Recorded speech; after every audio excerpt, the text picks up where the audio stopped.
Hello and welcome to part 2 of this Q&A series where we're talking everything Dungeons & Dragons, tabletop RPGs, and me, RUN-DMG. So, last time I got through, I think, 6 or 7 questions. I think I get through another 6 or 7 this time.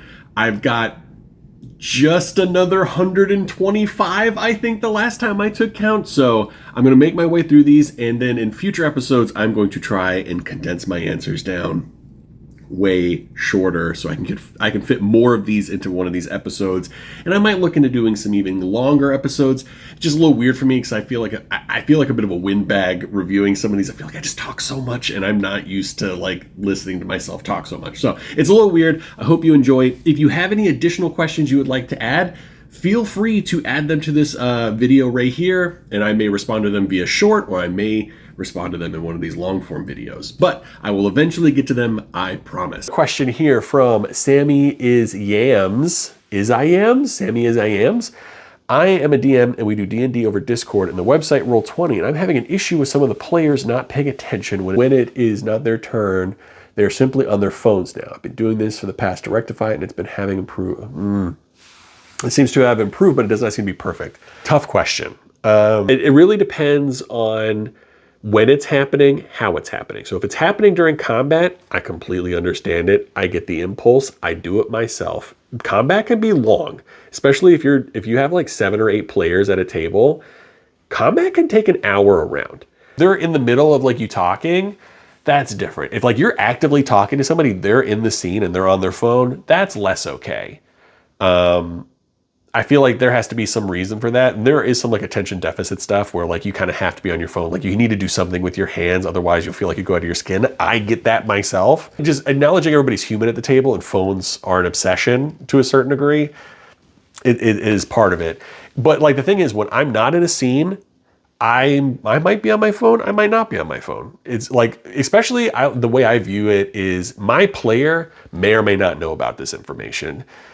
And it helps me kind of get into their headspace. Like if this is a secret conversation that I'm really not supposed to know about, like they're having like some whispers in a corner with an NPC, like I sometimes will try and turn off my ears because I want to be surprised by whatever's happening in the story, and I want my surprise to be genuine. So I think it's gauging when and how this stuff is happening. And if you talk to them, that's about as far as you can go. Like you talk to them, because you're not their parent. You can't take their phone. I mean, you could come up with a rule like no phones at the table, but like it just, at a certain point, you're just kind of being too parental in my view. So I would just take a step back, look at what's happening. If it's happening in scenes that they're not in, and if it's happening during combat, that's completely understandable. If it's happening like you're actively trying to talk to them and they're ignoring you for their phone, that's more of a respect issue. And you know, that's valuing each other's time issue. And I would talk about that more with them. And also it comes, you know, you have to kind of ask yourself too, is what we're doing maybe not as much of an interest for the players?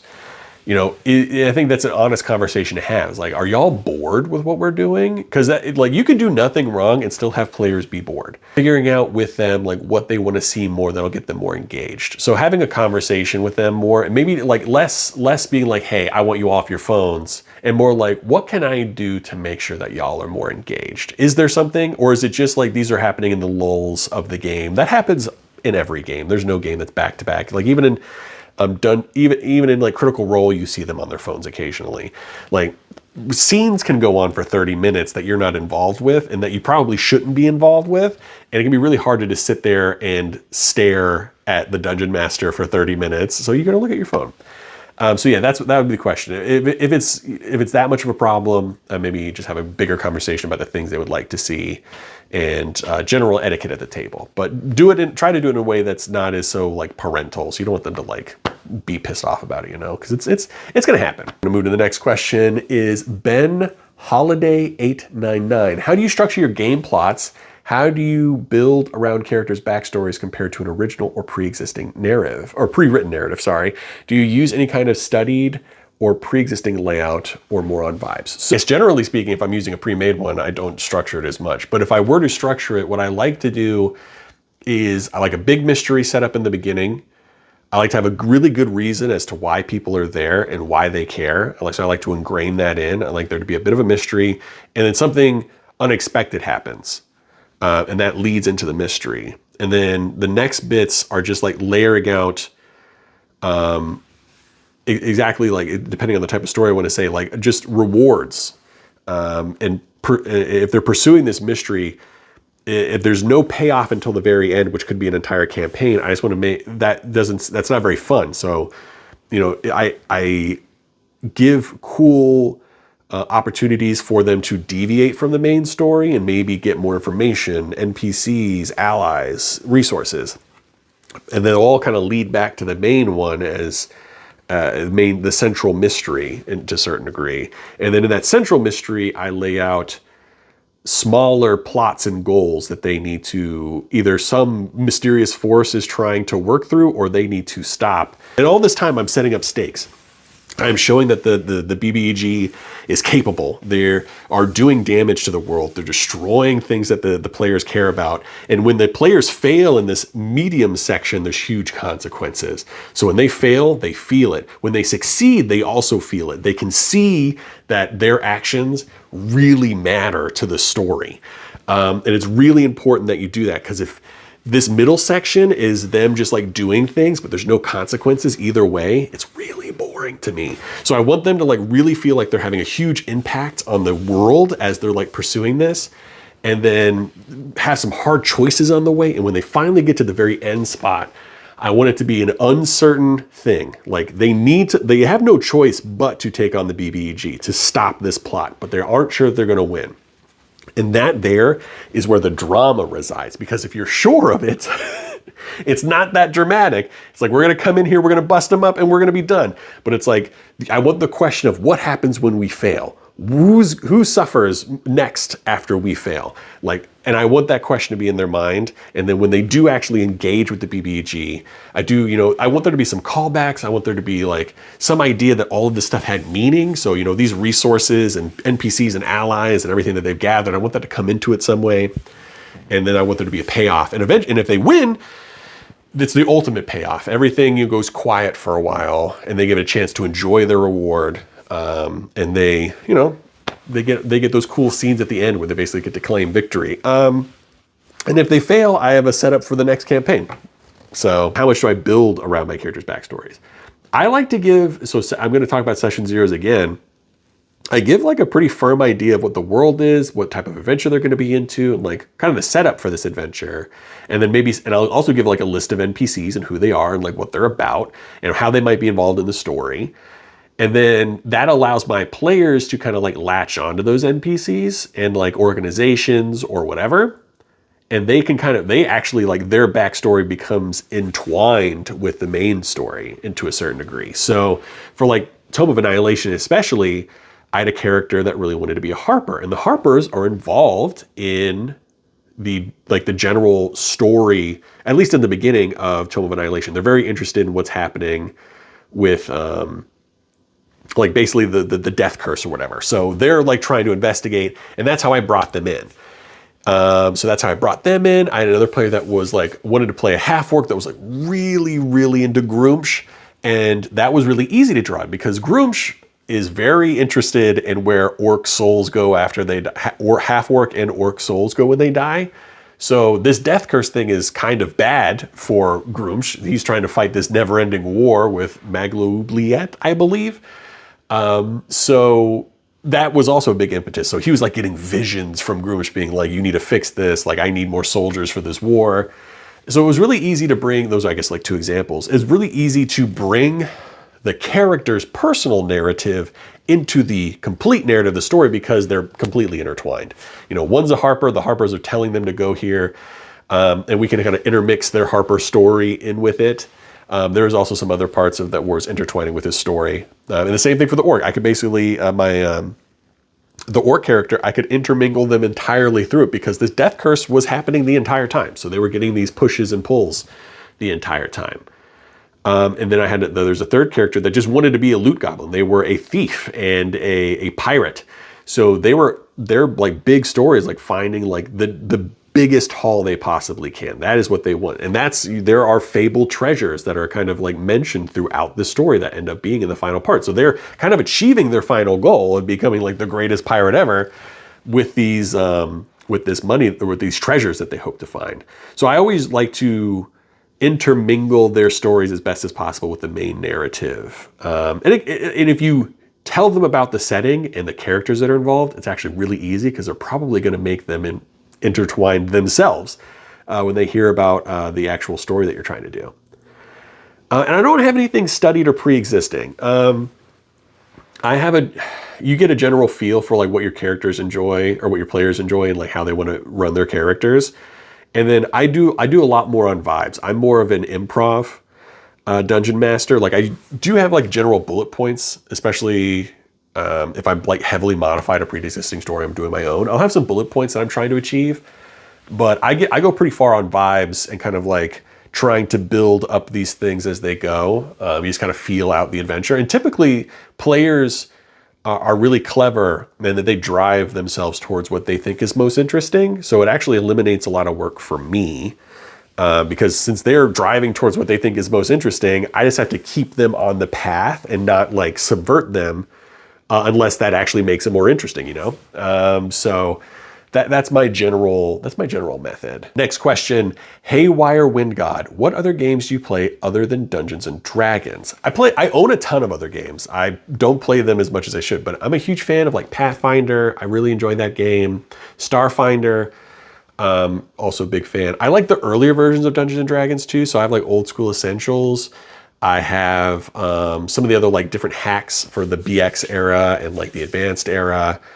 I am a huge fan of Into the Odd, which is a really rules light, really fun tabletop RPG. I actually made an adventure for it. It's on my itch page. I made like a little intro adventure for it to like show people. I really enjoy that game. And it has like a million different hacks and they're all really fun. So there's like Mausritter and Cairn. I really enjoy that style of game. I like CBR+PNK. I like Cyberpunk Red, though I haven't played a lot of Cyberpunk Red.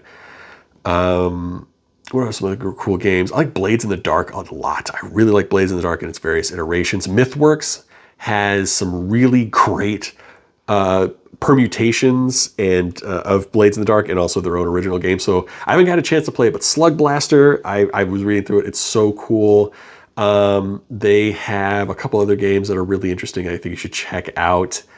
What else? What was it? Was it Earth? Yeah, they also have like Wildsea. The Wildsea is so cool. It is a planet covered in trees, and you all navigate it in ships, like chainsaw ships that are like ripping through it, and it's got so many cool ideas in it. I love that game so much. So that's really cool. I am a really big fan of like indie games. So even like really small ones. So I went like even just a couple pages. I really enjoy those. So I have a million of those. I really like MÖRK Borg and all its various iterations, like Pirate Borg, so much fun. A big one that I have is Brindlewood Bay, which is a Powered by the Apocalypse game where you play crime-solving grannies. It's so much fun. So many. I'm a huge fan of tabletop RPGs in general, not just Dungeons & Dragons. They all give you something unique. And honestly, I have a video where I talk about like becoming a better dungeon master. I think one of the low-key best way to become a better dungeon master is to play other games besides D&D, because D&D has things that it's really focused on and it's really good at explaining and people tend to harp on really good. So there's like a generational knowledge of it, but other games have different viewpoints and different ideas to how to handle those things. And even if you don't use them all the time, just having those ideas in your head as a reference is really helpful. And I think for like the social side, like politics, social, and intrigue, there's other games that have better ways of explaining those ideas and better systems for maintaining them that are extremely helpful. So like Vampire the Masquerade, I love Vampire the Masquerade, is a game that is built, at least the way I play it, is super built on like intrigue, court politics, and like backstabbing and all that stuff. It has so much information, ideas, and systems that you can grab from that I found that after playing Vampire the Masquerade and running it, that I was running my intrigue and my game and my D&D games way better. It's so helpful. So I love tabletop RPGs. Next question, at Belligerent Herald. I love magic taken to the mundane conclusions in world building like Pratchett used to do. How do you go about making a town feel like magic is part of everyday life, no more notable than cars and trains are to us, but make that incredible for the players? I'm a huge fan of Eberron, and this is right up Eberron's like alley. Eberron's a relatively new setting. It came around in like 3.5 as part of a contest actually, created by Keith Baker. It's a really cool setting where magic is wide. Like, you know, high level magic is still relatively rare, but low level magic is kind of everywhere. And it comes about for a variety of reasons. They have like these dragon marked houses that get these like special marks that just kind of appear on them that make low level magic like really easy to do. They get like first level spells and cantrips. Like there's a whole class of like skilled laborer that's affected like an artificer class that has access, and mage rights too. So like mage rights are kind of like the people that can do cantrips and like first level spells, and you have a bunch of artificers that have access to like up to like 5th level spells, I believe, that are like a little bit more rare but still kind of around. And they kind of take it to its logical conclusion. If you have ready access to magic, you treat magic kind of like technology and science, where it's repeatable and you can get expected results. You would make cars, planes, trains, skyscrapers, all that stuff. And you would make brooms that just cast prestidigitation and things like that. So I think that's really cool. I think it's really important to do. And I think how you do that is, one, just show it off. Like show that magic truly is everywhere, like down to like really small things. And I think also a way to show that is in a bit of a class way, showing like if you're like lower middle to middle class, yeah, magic is everywhere. But maybe if you're like really low standard of living, you still have to do it the old-fashioned way. And I think showing that discongruity is a way to demonstrate that, you know, magic is everywhere and it's very impressive what they're doing, but it's not necessarily like, it's maybe taken for granted. And then, you know, showing off that it doesn't exist everywhere and then showing them in places where it is everywhere, that creates that fantastical thing. Like if your players' characters were from like a lower spectrum or maybe more remote where they didn't have as much magic, and then brought into this place where they can have those kind of like fish out of water experiences. And I think it's really just about describing it. So like if you're like, oh, this train, it's a train that's coming in. It's not as fantastic. It's like this, if you describe it kind of from the terms of somebody that doesn't understand technology. Like if you're trying to explain a train to a person that has never seen a train before, it's this huge lumbering piece of metal lurching forward, screeching, making all these sounds, bouts of electricity bouncing off it. I think it's the description of how you talk about these things that makes them fantastical.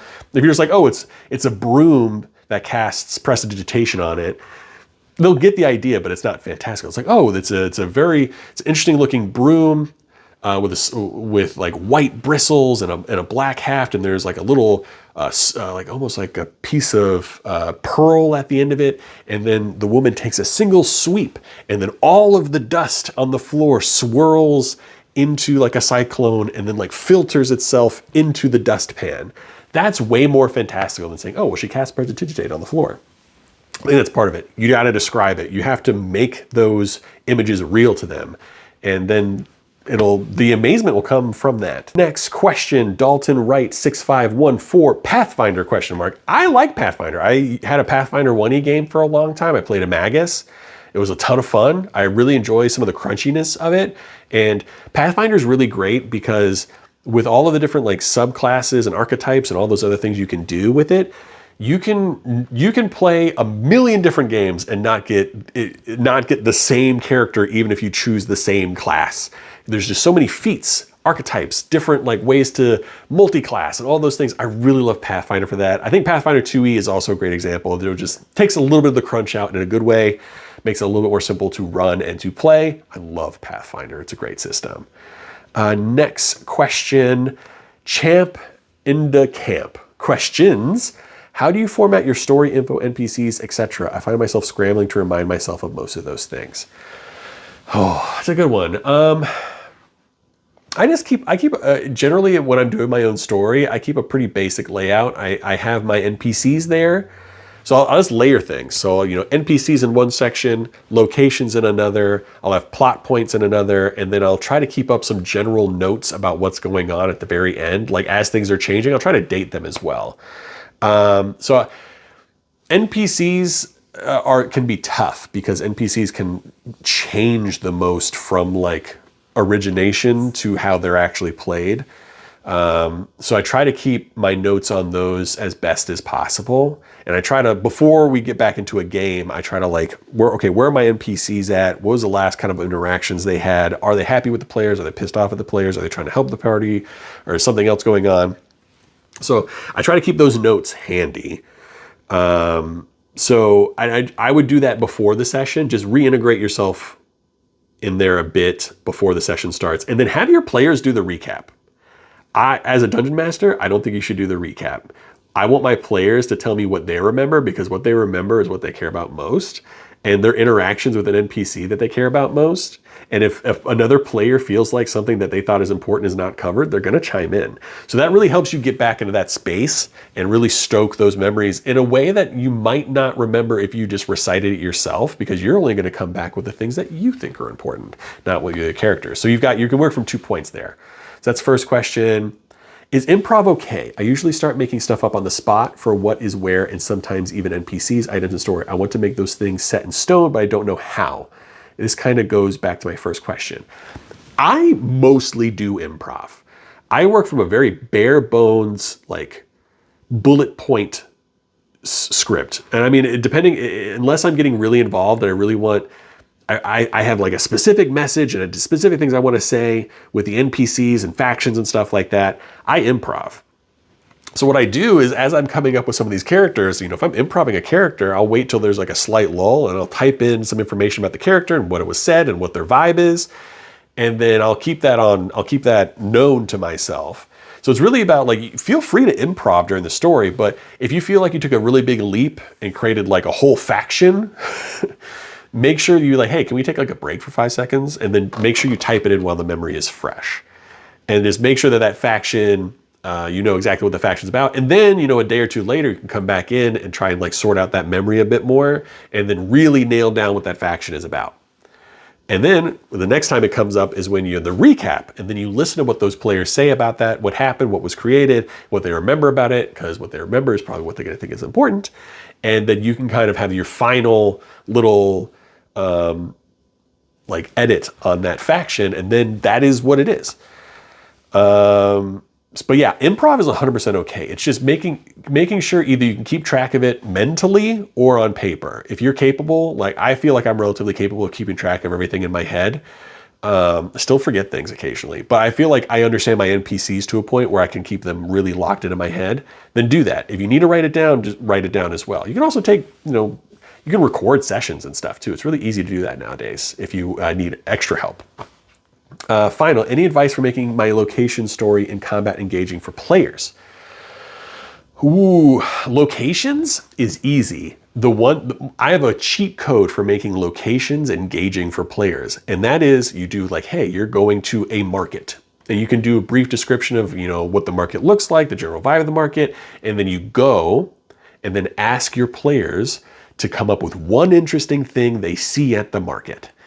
I swear to God, if they help build that market a little bit, they will grow an immediate attachment to it. And they're going to also immediately put the number one cool, awesome thing that they want to see there. And that is going to immediately engage them with it, because they're like, oh, I think there is like a dwarven smith that specializes in XYZ armor. And they've got like, and you can be like, oh, what is the dwarven smith's, what does he look like? What is he like? And then they're kind of building a character at that point. And they're going to that person is kind of going to take ownership of that a little bit. And they're going to be, and if you do this in like a main hub city where they're gonna be coming back to a lot, I can guarantee you that player is gonna go back to that NPC every single time they're back in town, because they're gonna try and make it their best friend. They're gonna try and come up with a special relationship, all that stuff. They're gonna be so engaged with it. It doesn't work with everybody. It doesn't work in every situation. But in locations, if your players help build it out a little bit, they will love whatever they come up with. I guarantee it. Especially if they do like a little round table thing and they kind of like workshop stuff, everybody's gonna love it. I swear, it's a cheat code. It's so good.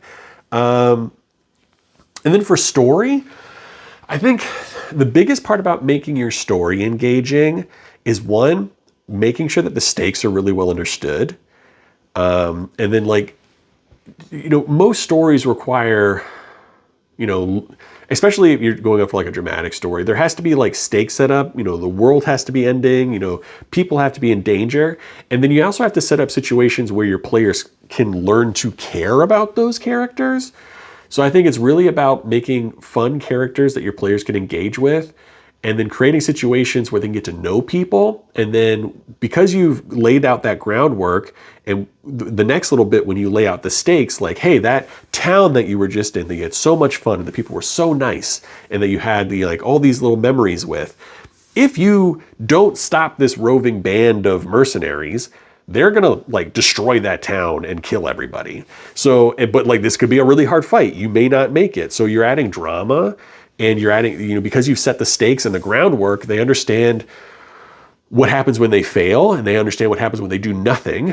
So their only choice is if, you know, what do they do to defeat them? That makes it really engaging. Like laying out that groundwork, it can seem boring, and there's definitely ways that you can do a little like too much, but just laying out some of those scenes, laying out the stakes is how you make an engaging story. And then some of it just writes itself. You know, the dice rolls and like how they interact with NPCs then can also kind of like write the story forward. But yeah, that's an important thing. In combat, I think the biggest thing is descriptions. You know, describing who they're fighting, describing the combat that's happening without like, you don't need like a paragraph after everybody makes an attack. Be like, oh, you know, you slice and you catch them on the shoulder and like rip apart part of the leather armor they have. You know, blood trickles down their shirt. It's onto your move. Adding some description, not just being like, okay, you hit, all right, 7 damage. All right, next person, hit, 7 damage. Oh, no, next person, don't hit, no damage. Okay, it's their turn. They do 7 points of damage. You're hit. Like that's bland. It's efficient and very quick, but very bland. So adding in some of those descriptions, making stakes in combat, and interesting locations, giving your players something to like, don't just have like a bland square battle map. Although sometimes you're limited to that, especially if you're playing in person. But like you can still draw obstacles and cover, and you know, maybe there's a water trap over here.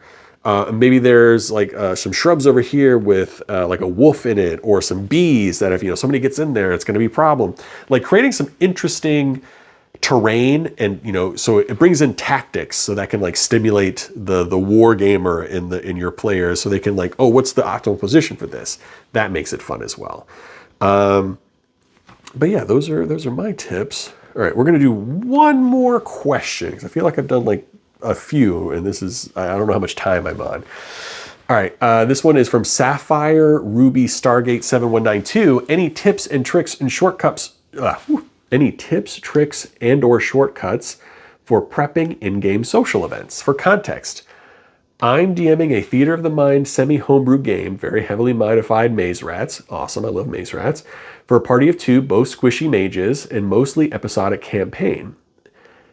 As there is no overarching plot behind recurring characters and PC backstory tie-ins, that's mostly low stakes, RP heavy, and dungeons more escape room riddles than fights. Last dungeon had 1, and there was basically just playing Yu-Gi-Oh! That's funny. Well, we do have a lot of, especially recently, social events like feasts, balls, and the like, which is unlikely to decrease anytime soon looking at the planned future adventure. Unfortunately, these take me ages to plan, what with research, writing location descriptions, guest lists for random encounters, and cues, clues, incidents, etc. So any tips to make this easier and more immersive, engaging, would be much more appreciated. Only thing fast about this is currently getting ambiance audio in place. This is my first campaign DMing, so I'm still kind of waffling about throwing approaches at the wall to see what sticks. I think one shortcut is, depending on how far they're traveling, is making sure that you're reusing as many characters as you can from those social events. I'm not even talking about people that they necessarily talk to, but I mean, I don't know the exact number of people that you're creating for each social event, but typically what happens to me in some of my games, I'll come up with like 10, 15 pretty bare bones NPCs, and then they'll talk to like 5 or 10 of them. So I have 5 NPCs that maybe haven't been used again. Just, you can reuse those. And also reusing some of those NPCs that they've talked to. So you can have basically a cast of recurring characters. I think that makes it easy. And then for the I think this could be an opportunity for like a random event generator that makes it a little bit easier instead of coming up with unique things that happen each time, especially if it's like cues. I guess depending on how you run these parties, it might be worth coming up with tables, because tables make this sort of thing really easy. Coming up with like a list, and you can use there's probably some pre-made tables for this as well, and you can augment them, but coming up with like a 20 event table of like random events that can happen, and you can always switch those things out or modify them as they come up. But just to give you some ideas so you don't have to like plot out these things every single time, doing some a little ahead of time work. And the same thing for NPCs. If you just need like a random NPC, use a name table. You could probably grab some tables from something like Into the Odd, where it has like names and occupations, and it has like 100. Like honestly, it might be a good idea to do that, where especially it has like names, occupations, like general outlook, and then you can just like write that stuff down really quick and then modify them as necessary. So I would say tables, making sure you're reusing your characters as much as possible, and keeping it simple. I think you don't need a million different cues. Especially, I think when you're doing your role play, get a little bit more comfortable improving things as they go. You don't need like a million different like clues, incidents. Maybe come up with like one central incident that you know is going to happen. And you don't even necessarily have to assign it to a person, but you can roll for whoever is going to be involved. And then for some of these clues, I don't know if you're familiar with Brindlewood Bay, but they basically have a list of relatively generic clues. And then whenever your players like search for them, they kind of find them. And then you assign, like depending on the context and when they find the clue, what clue you choose, you then assign some like kind of who's it about, and then like who's it assigned to. Like, is this a clue found on a person or in their belongings, that sort of thing. So again, a table of clues, and you can also reuse a lot of those things and then make them kind of keep them general and then make them specific for the context that you're going into. So I would say tables for those sort of things. So I think you just need to invest in tables, especially if you're doing a lot of these. Having some pre-made tables that you can just kind of riff off of, and then improving some of the in-between bits are going to save you a lot of time and a lot of effort, especially if you plan on doing a lot of these parties. And and I think definitely look into something. I think you should look into Brindlewood Bay, especially for like the clues and the mystery aspects, because it is more player driven in the terms of like them kind of creating the story and you're kind of just riffing with them. And it takes a lot of the stress off of yourself when it comes to making like a mystery or an incident at a party. Like if there's a murder at the party, I think it would be a great template to look at and to go off of, because Brindlewood Bay mysteries are really short. They just have a list of NPCs, a list of clues, and like a general outline of like what happened like to lead up to the murder, and like explaining how they kind of interact. And then it's really just like how the players interact in that space and how they talk to the NPCs and where they find the clues and all those other things that kind of like creates the story. You as a dungeon master don't even know who murdered the player or who murdered the person until the players basically roll to figure out if their theory is correct. So that can take out a lot of the work. That, it makes a really good mystery story. But the players are basically doing all the work by playing, and you as a dungeon master get to sit back and basically act cool the entire time. And you saved yourself a ton of work, like writing out a very intricate mystery story. So I would look into tables. I would look into a game called Brindlewood Bay to look at some of their mechanics. It could be very helpful to you. And then, just reusing as many characters as you can to save yourself work. But that would be my take. If that is not satisfactory, let me know and I will think about it a bit more. I'm going to try and do one more. I said I was this last one. I'm going to do one more. AXJ Gaming -QK8CM. How long should my campaigns be so that they aren't too quick but aren't too long, so they aren't boring? Honestly, as long as your players are enjoying it, there's no such thing as too long of a campaign. If you're, especially as a dungeon master, if you're focusing on like player-driven storytelling, like you're going the places, like the party is going to the places they want to go to and doing the things they want to do.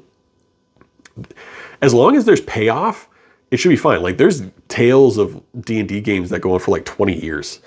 So the max time frame is really what, as long as you can make it fun. some of my games have been 3 or 4 years, and everybody enjoys it, and everybody has a good time. I enjoy it, they enjoy it, and they still want to come back the next week. So it really depends on your appetite and your player's appetite. I do think that nice, couple month adventures, maybe doing almost like a Dimension 20 style, where you've got like a set number of episodes we're going to show up 10 times. There can be a lot of fun in that, and you get to try a lot of different things and experiment a lot with that, because you're not devoting 5 years of your life to a single game. But I think the sweet spot, I think you should aim for, if you're playing like every other week, I think like a year or 2 is kind of the sweet spot. You could probably do shorter, you could definitely do longer. But it gives you an opportunity, because there's going to be some, I'm just also including like missed time and holidays and stuff like that. But I think that's a good time frame. I think as long as the thing that you really just have to focus on is making sure that your story's engaging. You got to set up your stakes. There has to be really cool rewards, really like gnarly punishments for mess ups in the story, like not necessarily for the players or their characters, but like, we messed up, we had to flee from the Lich ended up like destroying a whole town. There has to be some like real grit to the misadventures, as well as the successful adventures of your party. And I think as long as you let your players play the game that they came for, and not the game that you want to impose, because I think there can be some disconnect between that. I've known some dungeon masters that they want to run a game that the players don't actually want to play. As long as everybody's playing the game they want to play, it can go for as long or as short, and they'll have, as you can make it, and everybody will have fun. So I don't think there's necessarily a right answer to that.